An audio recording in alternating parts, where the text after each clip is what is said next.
All right, class, so this is chapter 4, Developing Through the Lifespan. Now, this particular chapter is a very dense chapter, and it's because this chapter covers the lifespan from conception to death. Okay, so this chapter is a course that I teach over the course for 15 weeks. So if that gives you any indication of how much material can be accessed from this particular chapter, that should kind of give you some insight. Now, of course, we're not going to do 15 weeks worth. We're going to kind of condense it so that we're hitting the high points, but that's what this chapter is about.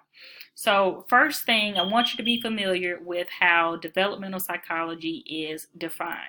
All right, branch of psychology that studies physical, cognitive, and every time you see the term cognitive, I want you to automatically start thinking of thinking or mental processing for that word, because that's really all that cognitive means, and social change throughout the lifespan. So what this is saying is this is the branch of psychology that studies us and how we change physically from birth to death, our thought process, judgment, decision making from birth to death, and how we change based on a social influence or our environment.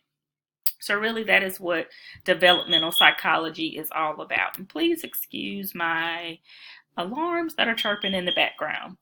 All right, getting batteries for them. All right, moving forward. We already talked about nature versus nurture. It will have its own slide. We're going to cover continuity and stages, and then we'll talk about stability and change over the course of this chapter. All right, let's move forward. Next up, there we go. Next up, we have nature and nurture. We covered the nature versus nurture debate in chapter 1, so if it sounds familiar, it should be. All right, so you're seeing it again in chapter 4, and it means the same thing that it meant in chapter 1. Nature is we are who we are based on our biological makeup. Here it says the unique gene combination. Well, that's all biology. That's all how we're made up, okay, our DNA. And then nurture is we are who we are based on our experiences, based on our environment through the social aspect and every interaction that we have. And that's why you see the influence of family, peers, and environment. So if you weren't familiar with it with chapter 1, you can kind of give yourself the opportunity to make sure you are familiar with it for chapter 4 because you will see it again. All right, next up we have continuity. You kind of saw that on the slide where I said we'll be covering continuity. Well, here, what I want you to take away from this particular slide is that learning is a continuous process, okay, where development is a slow, continuous process. And what that means is that when we come into the world, we're not drastically changing from one day to the next. It may be months, it may be weeks, it may be years that we change. It's a slow process, but it's continuous throughout the lifespan. But we're always learning something new all the time. We learn something new just walking out of the door because no day is just alike. Okay, so just make sure you focus on that dash from this particular slide. And we're going to talk about some of the stages when we talk about Piaget and Erik Erikson stages of psychosocial development. So let's move forward. So this slide, once again, your takeaway is this first dash right here. All right, so here is going to be our little segue into the stages of prenatal development. Okay, so you see the term teratogens, but we're going to break it down in the next few slides. Excuse me.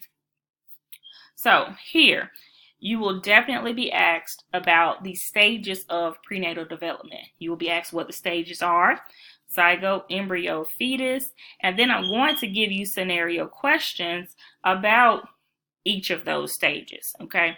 So it's not enough to just kind of know definitions. You all are way more complex than that. You all shouldn't be getting definition terms and vocabulary tests. You all are college students, okay? I want you to know this material enough so that you can apply it. So that's why I create scenario questions on the test. So first up, kind of key identifiers for the zygote is that this is the beginning of the life cycle because this is what occurs at conception. So this is when one sperm cell unites with an egg cell, not an egg cell, but an egg to form a zygote, which is a fertilized egg. So I'm going to flip back because this is actually what you see right here in this particular slide, okay? Now, I told you that was one of the first identifiers for the zygote, but the second identifier for the zygote is that a zygote stage is within the first 2 weeks of conception. Okay, and then if the woman is going to continue that pregnancy, then she continues on into the embryo phase, or the child continues in the embryo stage of prenatal development. If not, this will wean off during the stage. Sometimes women don't even know they were pregnant during this particular stage, because as you can see within the definition, it's saying that less than half survive the first 2 weeks. So sometimes women will think, oh, my cycle was just late. You actually could have been pregnant, but you just didn't know, because the zygote just pretty much died away. Okay, just didn't survive. It was very interesting in the previous edition of the textbook, and I have to really go back and look at this edition of the textbook, but I want to say it was somewhere near 1,000,000 or 100,000, but it was a very, very high number of sperm that is all of that sperm is trying to fight to go become a zygote. So basically they're all fighting to try to gain entry into the egg. And out of that, you get one unique zygote that goes throughout the entire stage to get you to have life in this world. So I thought that was an amazing thing. And I also thought, wow, I'm really glad that all the sperm cells do not come into the egg, because man, this would be a real overpopulated world. But that's pretty amazing that, during intercourse, that you can have all these millions of sperm cells, but only kind of the strong survive. Some die off because they're too weak. As you can see in the zygote phase, they just don't survive. And so that's just kind of gives you more insight to the stage of prenatal development at the time of conception. All right, so I'm off my soapbox about that.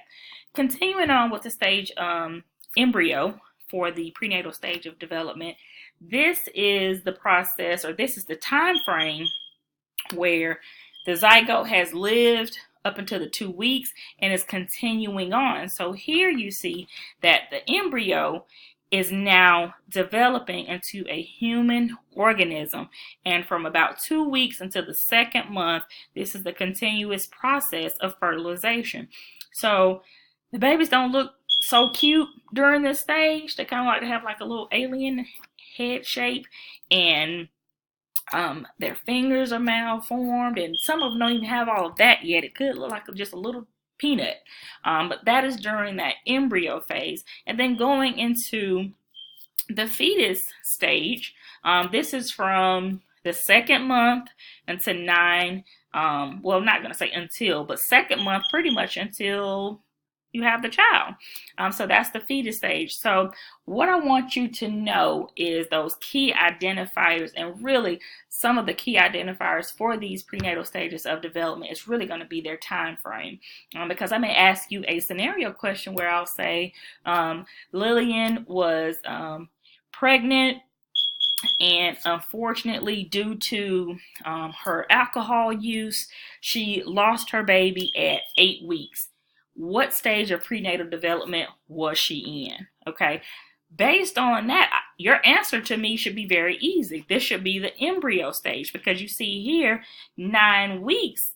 Okay, in that time frame, here from the second month, you should be saying, okay, 2 months, that's 8 weeks. That's the embryo phase. So that's already giving you your time frame. Okay, so make sure you're familiar with the time frames. And of course, the definition are kind of key identifiers.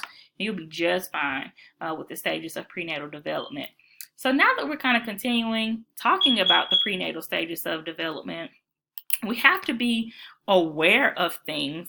Pregnant women have to be aware of things in their environment, which takes us to teratogens. Okay, we can't eat what we want, we can't drink what we want, we can't do what we want when we're pregnant. We can't take certain medications. That would be considered a teratogen. A teratogen is a agent, excuse me, or a chemical or a virus that can reach the embryo or fetus and start causing prenatal development and cause harm. It can cause malformations. It can cause a loss of pregnancy altogether.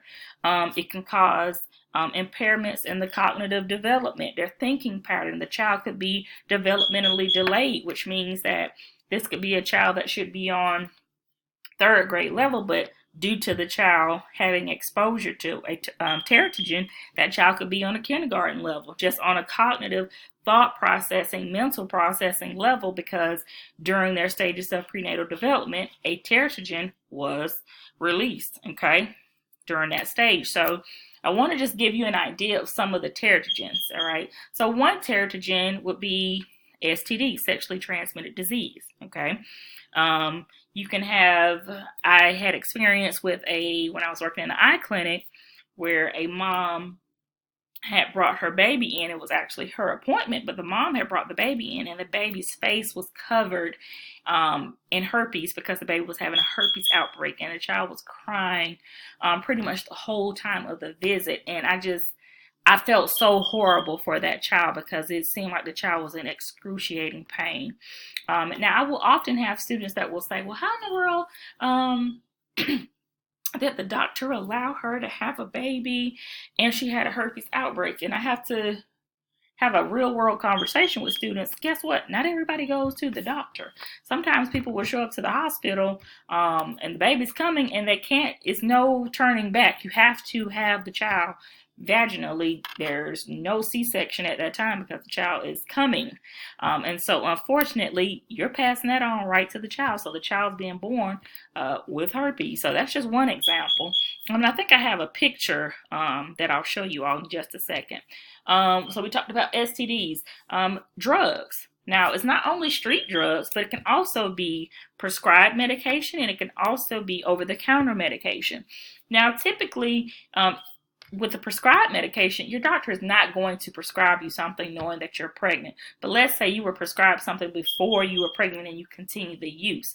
Well, that's something that you definitely have to notify your doctor about. Hey, should I still be taking this medication because I'm pregnant now? But it can cause damage. All right. Foods. Can't eat certain foods. You cannot eat raw fish. You cannot eat deli meat, okay? For us, we can eat deli meat all day, but during certain stages of the prenatal development, and I want to say it's between the embryo to the, kind of going from the zygote to the embryo phase, you can't eat deli meat because it contains a certain type of E. coli that could be dangerous to your developing child. We talked about the foods, we talked about the drugs, we talked about STD, and then you have the virus. I'm going to show you all a picture of a child that was born with the Zika virus, or the mom was infected with the Zika virus, and how it affected the child's development. So I don't know if you all can kind of think back, but when it was a whole Zika virus kind of epidemic, they were literally telling people in Florida and in some of kind of the Caribbean areas, hey, if you think you could get pregnant, you may want to stay and abstain away from sex or trying to even get pregnant, because if the mother or the father is affected, this could be passed on to the child. And so you'll actually see that these children have a major physical abnormality, and you're going to see that their brains are actually, the skull of their head, what we see covering all of our bodies, is misshaped. It's kind of a malformed thing, and I believe their brains are much smaller as well. And then the next up is the fetal alcohol syndrome. All right, alcohol for sure is a teratogen, but I want you to make sure that you are familiar with the fetal alcohol syndrome. And this is when the mother has done, pregnant woman has done excessive heavy drinking.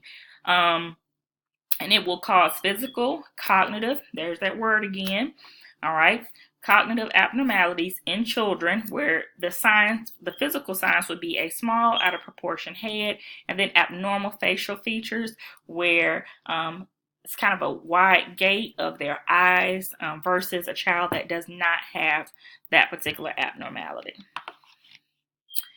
All right, moving on. So here we are with some pictures. These are the children with fetal alcohol syndrome. here, sorry about that. This is the child with the Zika virus. So you can see the kind of shrunken head, just malformed, doesn't fit with the body. It's almost like it got shrunk.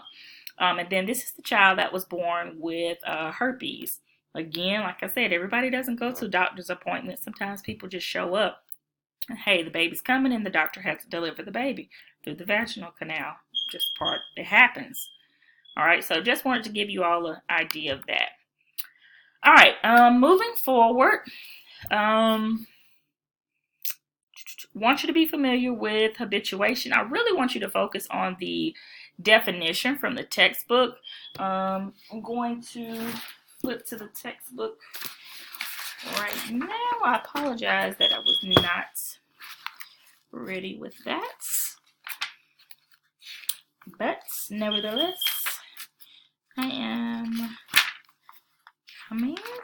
Sorry, I have the page number, but it's from the previous edition, so that would be off for you all. So sorry, here we go.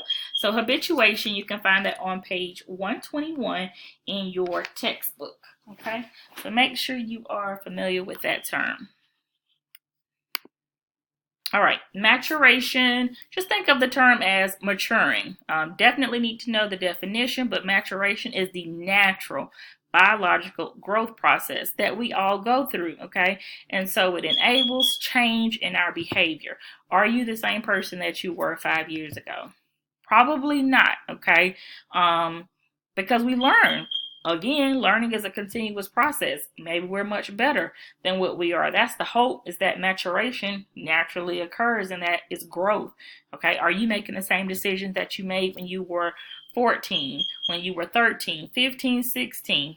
If you're much older, I would hope not, if those weren't great ideas, because as we know, if you can think back to chapter 2, we already said that your frontal lobe, that part of your brain, doesn't even finish growing fully until you're in your early 20s. And so that's the part that's responsible for judgment and decision making. So if that hasn't formed already, I'm pretty sure we didn't make great choices early in development. But it's a part of our brain development, and also maturation. We learn, we grow from it. So make sure you're familiar with the definition of maturation. All right. We're going to talk about critical period. So I'm going to just kind of segue to the next slide. What they're talking about with critical period is brain development, okay? And really it's a focus on stimulation. Are you stimulating a child during the critical period where they're soaking in everything like a sponge? And this critical period is really early in infancy and early childhood. Really, that's kind of the pivotal point of the critical period, because either you're going to stimulate them and help their brain growth development, or you're not, and you're going to stunt their growth mentally. All right, so here, critical period definition: optimal period early in the life of an organism when exposure to certain stimuli or experiences produce normal development. If you sit a child in front of a TV and never have conversations with them, will their development be stunted? Versus a child that was able to interact with others, speak, talk, be read to, read a book themselves, interact with other people, interact with other children, have other things that's stimulating them, that child, based on research, is going to have more brain growth. Why? Because they were stimulated more. All right, so here they're showing you an example of a study that they did. So they took mice, all right, and they always use the poor mice. So they put a mice in an environment where they consider this environment impoverished. And it's considered impoverished because only the basic needs are being met, being fed. That's your most basic need in the whole entire world. That's the basic need for survival. So that need is being met, but I'm still not giving you any type of stimulation. I'm just meeting your basic needs, okay? Stimulate me, talk to me, do something with me to help me grow and learn.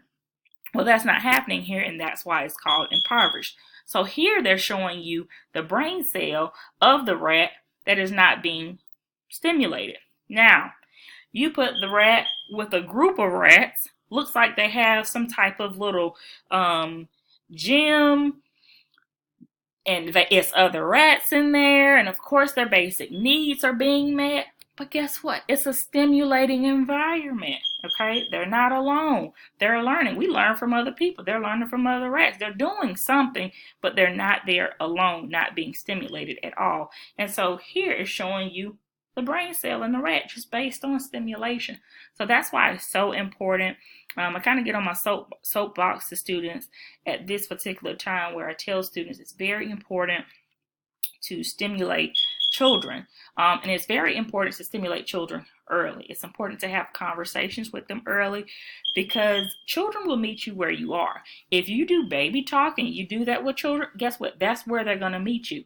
But if you talk to children and you don't talk to them in baby talk, and even say words that they may not know the word, but you use it in a context, they will ask you questions and you will explain to them and you will have a dialogue. And guess what? They start learning the words and they start using the words properly because they were stimulated. You had them, you challenged them to go to a higher level with their thought process. So it's very important to have children reading, talking. They can read anything. You can read anything to them. You can pick up a newspaper if you want to, a magazine. You can go over whatever you want to. You can go through the house. There's so many things you can learn just going through your house, just saying, hey, this is what this is. This is what that is. Just a conversation. It's stimulating versus giving a kid a phone, giving a kid a tablet. Hey, here, this will shut them up. It's not stimulating them at all. So that's my soapbox. But it's showing you, it's not just me being on a soapbox. It's showing you here that the child is being impoverished when they're not being stimulated. So it's not just me on my soapbox. It's actually proven facts. All right, so I will stop here. I have already recorded the audio lecture that picks up from here, so you can watch that in the next segment. Thank you.